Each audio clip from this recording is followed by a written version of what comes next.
I'm walking on the OMR road because my car is broken down and I could not move further.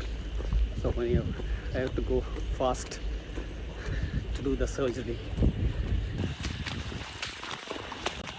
Wading through waters.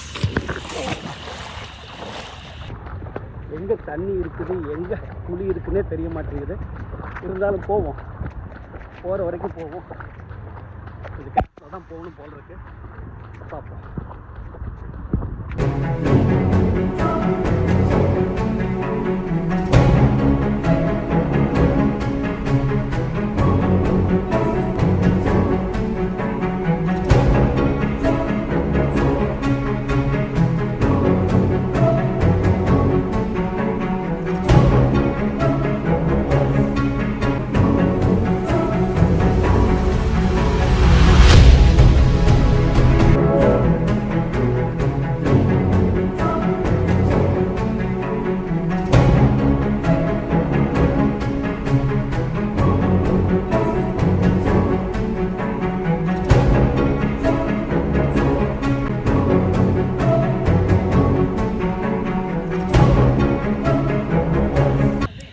Ultimately, I just reached the point where the family is waiting, so I'll be going back home to have a peaceful sleep after an arduous task of reaching the hospital and then doing my bit for an emergency surgery.